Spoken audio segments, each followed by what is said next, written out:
মাওলানা সাদ সাহেবের নামে মিথ্যা প্রচার করা হয়েছে যে তিনি নাকি বলেছেন যে মসজিদের বাহিরে দাওয়াত দেওয়া এবং মসজিদের বাহিরে তালিম করা সুন্নত পরিপন্থী। প্রথমে আমরা এই প্রচারটি শুনি। যেমন ওনার সেকেলের একটা অংশ হলো এই কাজগুলো মসজিদের মধ্যে হওয়া সুন্নত, মসজিদের বাইরে হলে সুন্নত পরিপন্থী। মসজিদের বাইরে দাওয়াত সুন্নত পরিপন্থী, ওটা গাফলতের মাহল, ওখানে দাওয়াত না, ওখানে সংক্ষিপ্ত কথা বলে মসজিদে নিয়ে আসো। হাম আপসে মসজিদ में बात करना चाहते हैं, এই কথা বলে মসজিদে নিয়ে আসো। মসজিদের বাইরে দাওয়াত সুন্নত পরিপন্থী।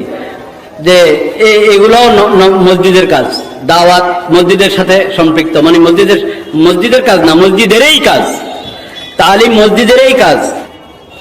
মসজিদের বাইরে এটা আপনার সুন্নত পরিপন্থী। ঠিক একই রকমের আরো একটি মিথ্যা প্রচার করা হয়েছে, সেই প্রচারটিও শুনি।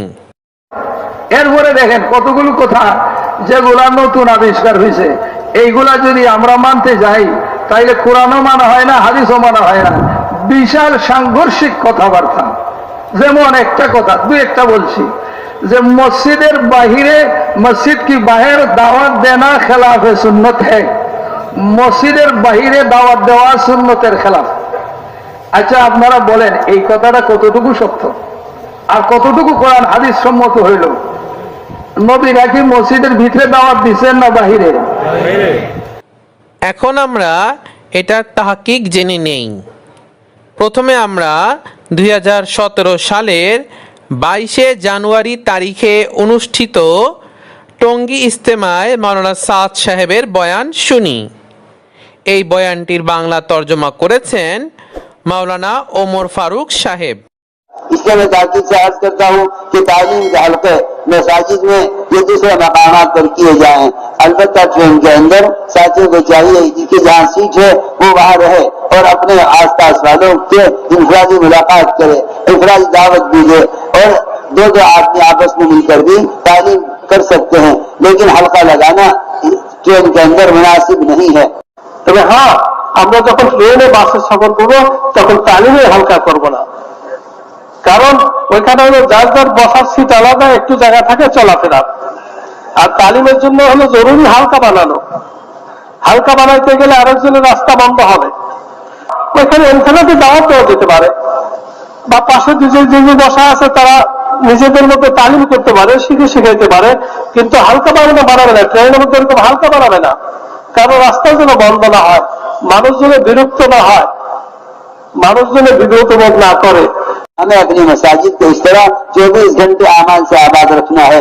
कुछ सुबह को वक्त देंगे, कुछ शाम को देंगे, कुछ जोहर में देंगे, कुछ असर में देंगे। जिस मुसलमान के पास सुबह से लेकर शाम तक जो वक्त फारिग है वो वक्त मस्जिद को दे दे। इस तरह हर ईमान वाले का वक्त मस्जिद के लिए दरकार है। मैं अर्ज कर चुका हूँ कि हमारे जितनी भी किस्म के गश्त हैं, तालीमी गश्त है, उमूमी गश्त है, खुसूसी गश्त है, उसूली गश्त है, इन सारे गश्तों के जरिए उम्मत को मस्जिद से जोड़ना मकसूद है।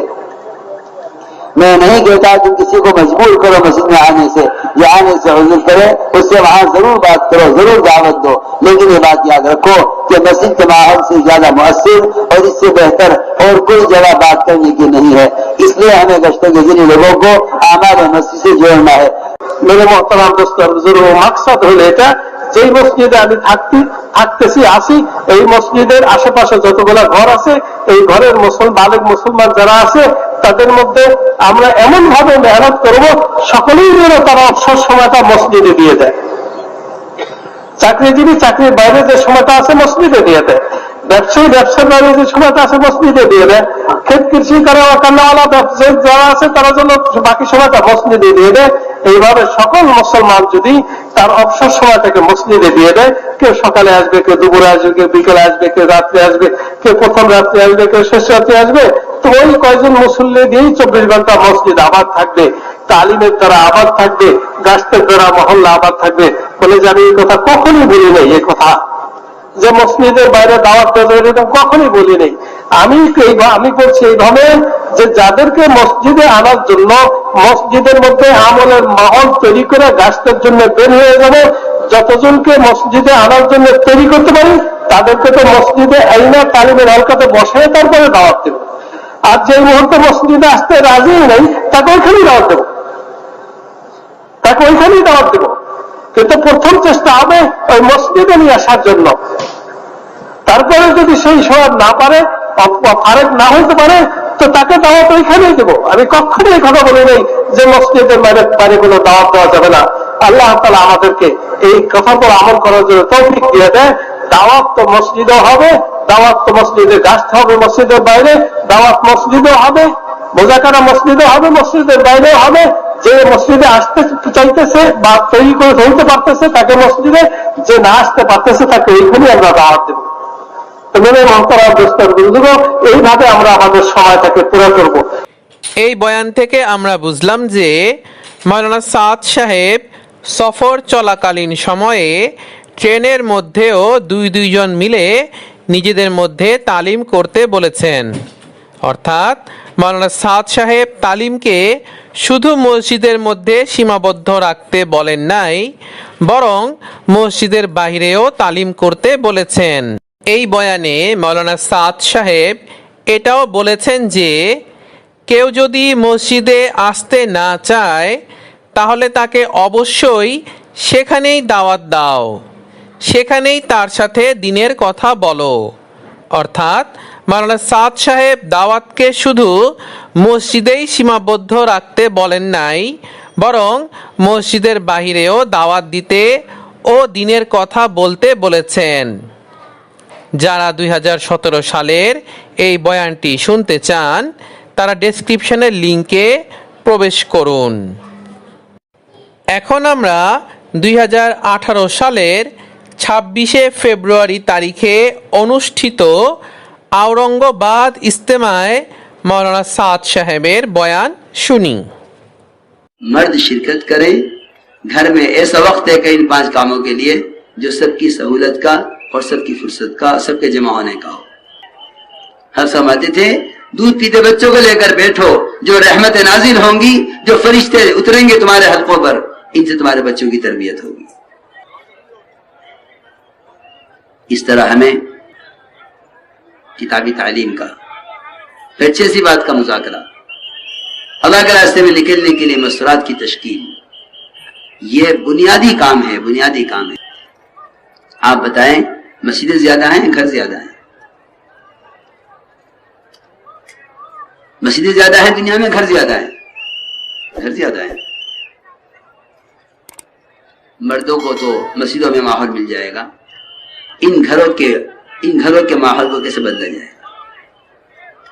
इन घरों के माहौल को कैसे बदला जाएगा? हर घर के 24 घंटे के निजाम को दावत पर, इबादत पर, सुन्नतों पर, तालीम के हलकों पर, कुरान की तफसीर के हलकों पर, इस घर के 24 घंटे के मामूल को नबूवत के तरीके पर लाने के लिए इस घर में औरतों की जमात का दाखिल करना जरूरी है। এখানে তিনি বলেছেন मर्द शिरकत करे, घर में ऐसा वक्त दे के इन 5 कामों के लिए जो सबके सहूलत का और सबके फुर्सत का, सबके जमा होने का हो। পুরুষ অংশগ্রহণ করে, ঘরের মধ্যে এমনভাবে সময় দেয় যাতে এই 5 কাজের জন্য অর্থাৎ 5 আমলের সাথে তালিম করা সবার জন্য সহজ হয়, সবার অবসর সময়ে হয় এবং সবাই একত্রিত হতে পারে। हजरत फरमाते थे दूध पीते बच्चों को लेकर बैठो, जो रहमतें नाजिल होंगी, जो फरिश्ते उतरेंगी तुम्हारे हलकों पर, इनसे तुम्हारी बच्चों की तरबियत होगी।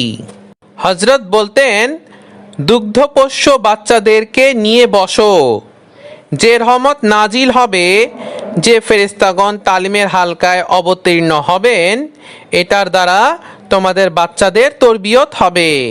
इस तरह हमें किताबी तालीम का 6 सिफात का मुज़ाकरा, अल्लाह के रास्ते में निकलने के लिए मस्तूरात की तश्कील, ये बुनियादी काम है, बुनियादी काम है। এই রকম ভাবে আমাদের কিতাবি তালিম 6 গুণের মুজাকারা আল্লাহ রাস্তায় বের হওয়ার জন্য মস্তুরাতের তশকিল, এগুলো হচ্ছে মূল কাজ, আসল কাজ। आप बताएं मस्जिदें ज़्यादा है या घर ज़्यादा? मस्जिदें ज़्यादा है दुनिया में या घर ज़्यादा? घर ज़्यादा है। আপনারা বলুন, মসজিদের সংখ্যা বেশি নাকি ঘরের সংখ্যা বেশি? দুনিয়াতে মসজিদ বেশি নাকি ঘর বেশি? ঘর বেশি। मर्दों को तो मस्जिद में माहौल मिल जाएगा, इन घरों के माहौल को कैसे बदला जाए? हर घर के 24 घंटे के निज़ाम को दावत पर, इबादत पर, सुन्नत पर, तालीम के हलके पर, कुरान की तस्की की हलकों पर, इस घर के 24 घंटे के मामूल को नबूवत के तरीके पर लाने के लिए इस घर में औरतों की जमात का दाखिल करना जरूरी है। পুরুষদের তো মসজিদে দিনী পরিবেশ মিলে যাবে। এই ঘরগুলোর পরিবেশ কিভাবে পরিবর্তন করা যায়?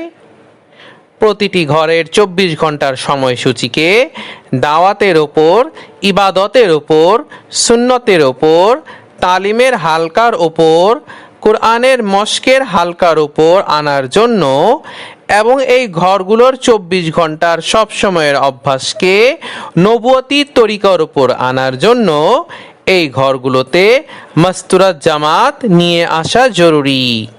এই বয়ান থেকেও আমরা বুঝলাম যে মাওলানা সাদ সাহেব ঘরের মধ্যেও তালিম করতে বলেছেন, অর্থাৎ মাওলানা সাদ সাহেব তালিমকে শুধু মসজিদের মধ্যেই সীমাবদ্ধ করতে বলেন নাই, বরং সফরের সময়ে ট্রেনেও তালিম করতে বলেছেন, আবার ঘরেও তালিম করতে বলেছেন। তাই উক্ত প্রচার অর্থাৎ মাওলানা সাদ সাহেব নাকি মসজিদের বাহিরে তালিম করাকে সুন্নত পরিপন্থী বলেছেন, এই প্রচারটি হচ্ছে স্পষ্ট মিথ্যা অপবাদ। এখন আমরা 2018 সালের 26শে ফেব্রুয়ারি তারিখে অনুষ্ঠিত আওরঙ্গাবাদ ইজতেমায় মাওলানা সাদ সাহেবের বয়ানের আরো কিছু অংশ শুনি। कि मस्जिद के माहौल में लाकर बात की जाए। मैं नहीं कहता मजबूर किया जाए, किसी को खींचा जाए, किसी को यह कहा जाए कि अगर मस्जिद नहीं आओगे तो ये काम हमारा काम नहीं है। बिल्कुल नहीं, कभी ये नहीं कहा गया कि अगर तुम मस्जिद में ना आए तो उसको से बात ना करो, या मस्जिद में ना आए तो उसको जबरदस्ती लेकर आओ। ये बात नहीं है।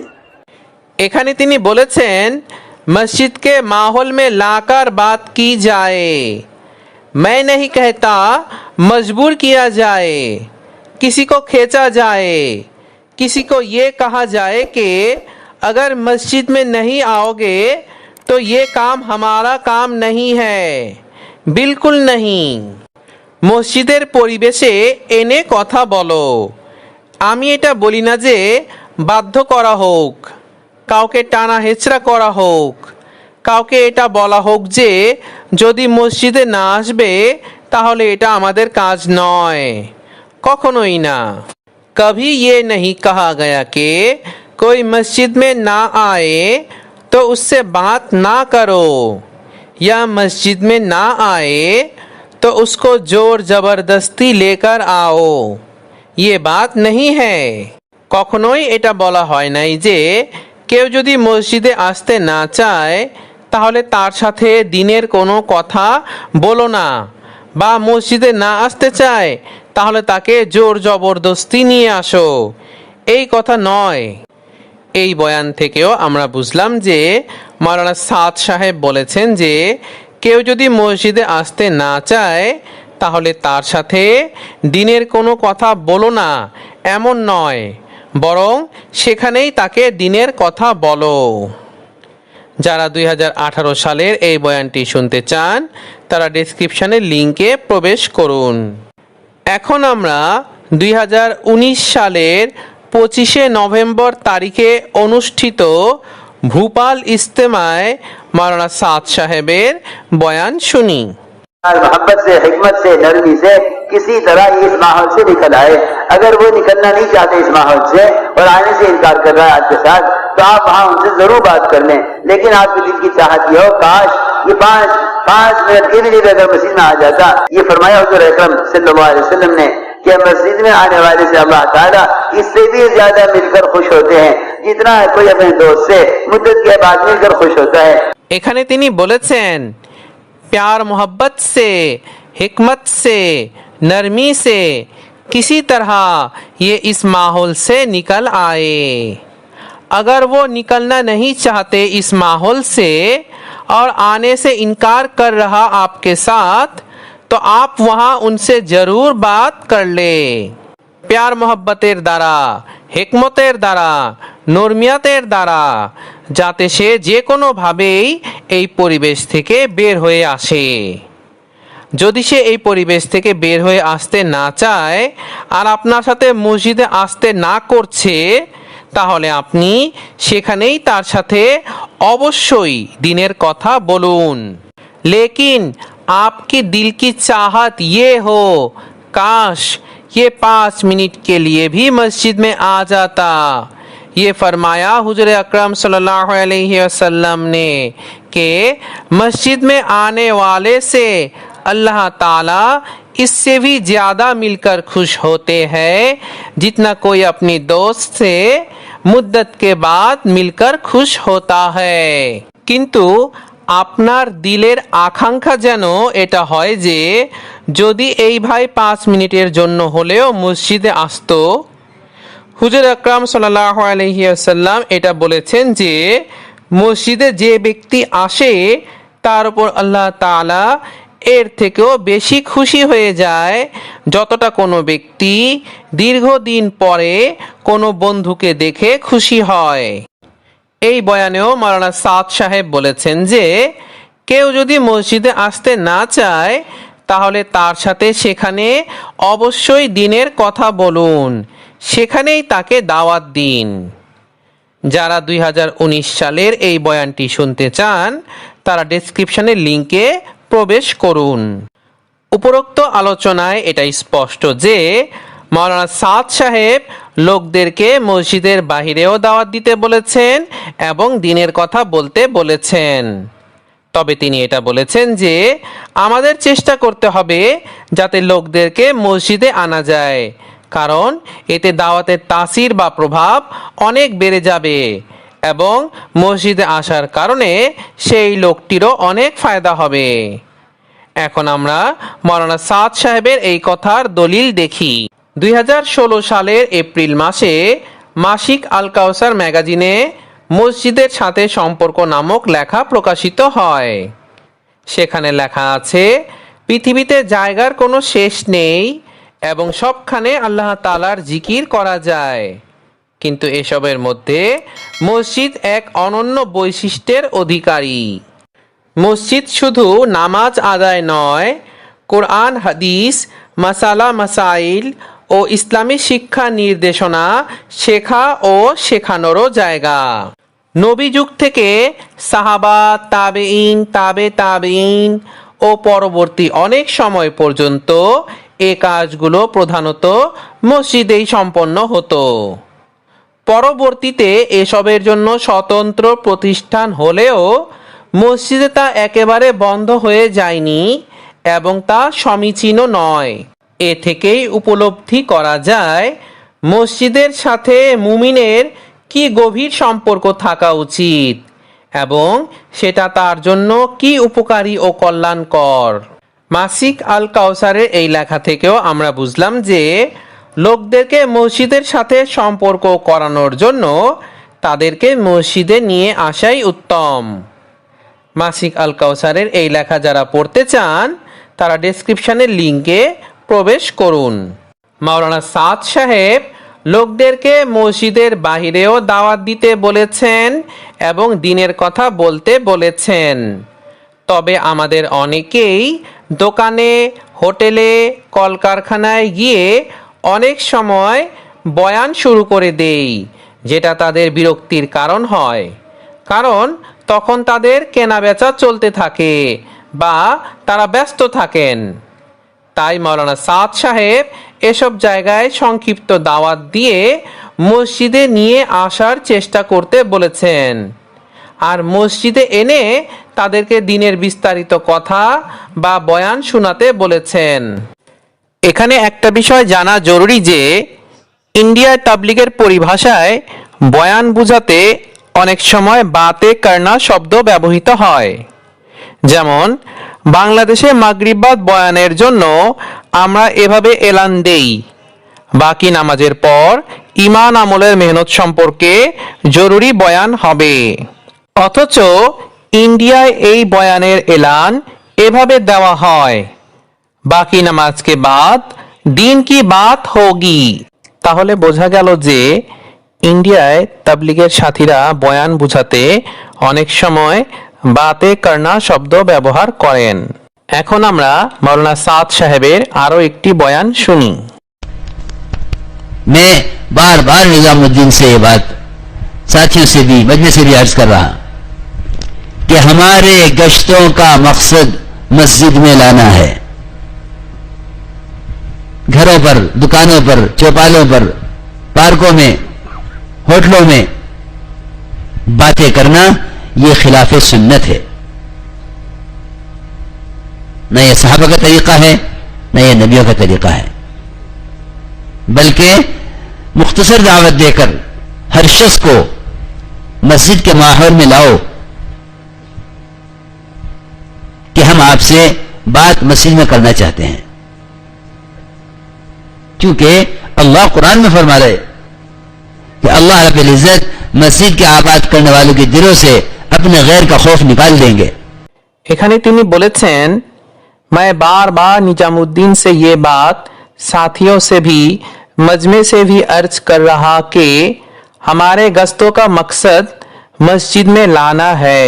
আমি বারবার নিজামুদ্দিনের সাথীদের ও মজমার প্রতি আরজ করছি যে আমাদের গস্তের উদ্দেশ্য হচ্ছে লোকদেরকে মসজিদে নিয়ে আসা। घरों पर, दुकानों पर, चौपालों पर, पार्कों में, होटलों में बातें करना ये खिलाफ सुन्नत है। ना ये सहाबा की तरीका है, ना ये नबियों का तरीका है। घरे, দোকানে, পার্কে, হোটেলে বয়ান করা সুন্নতের খেলাফ। এটা না সাহাবাদের তরিকা, না এটা নবীদের তরিকা। बल्कि मुख्तसर दावत देकर हर शख्स को मस्जिद के माहौल में लाओ कि हम आपसे बात मस्जिद में करना चाहते हैं। বরং তাদেরকে সংক্ষিপ্ত দাওয়াত দিয়ে মসজিদের পরিবেশে নিয়ে আসো যে আমরা আপনার সাথে মসজিদে বিস্তারিতভাবে দ্বীনের কথা বলতে চাই। क्योंकि अल्लाह कुरान में फरमा रहे कि अल्लाह रब्बुल इज्जत मस्जिद की आबाद करने वालों के दिल से अपने गैर का खौफ निकाल देंगे। কেননা আল্লাহ কোরআনে ফরমান যে আল্লাহ রব্বুল ইজ্জত মসজিদ আবাদকারীদের দিল থেকে কাফিরদের ভয় বের করে দিবেন। মাওলানা সাদ সাহেব এই বয়ানের কোথাও এই কথা বলেন নাই যে মসজিদের বাহিরে কোনো দাওয়াত দেওয়া যাবে না বা মসজিদের বাহিরে দাওয়াত দেওয়া সুন্নত পরিপন্থী। বরং তিনি বলেছেন যে লোকদেরকে দাওয়াত দিয়ে মসজিদে নিয়ে আসো। তবে তিনি এটা বলেছেন যে যারা দুনিয়াবি কাজকর্মে ব্যস্ত সেখানে গিয়ে আমরা যাতে বয়ান শুরু করে না দেই বা ঘণ্টাব্যাপী আলোচনা শুরু করে না দেই। এটা বোঝাতে তিনি বলেছেন যে এই সব পরিবেশে গিয়ে বাতে করনা বা বয়ান করা সুন্নত পরিপন্থী। মাওলানা সাদ সাহেবের আকীদা যদি এটা হতো যে মসজিদের বাহিরে দাওয়াত দেওয়া যাবে না, তাহলে তিনি এই বয়ানে কখনোই এটা বলতেন না যে লোকদেরকে সংক্ষিপ্ত দাওয়াত দিয়ে মসজিদে নিয়ে আসো। বরং কেউ যদি সংক্ষিপ্ত দাওয়াতের বিপরীতে দোকানে, কারখানায় গিয়ে ঘণ্টাব্যাপী বয়ান শুরু করে দেয়, সেই বয়ানকে তিনি নিষেধ করেছেন। তাছাড়া 2017, 2018, 2019 সালের ইজতেমায় তিনি স্পষ্টভাবে মসজিদের বাহিরে লোকদেরকে দাওয়াত দিতে বলেছেন এবং দ্বীনের কথা বলতে বলেছেন। উপরোক্ত আলোচনায় এটা স্পষ্ট যে এই প্রচার অর্থাৎ মাওলানা সাদ সাহেব নাকি বলেছেন যে মসজিদের বাহিরে দাওয়াত দেওয়া সুন্নত পরিপন্থী, উক্ত প্রচারটি হচ্ছে স্পষ্ট মিথ্যা অপবাদ।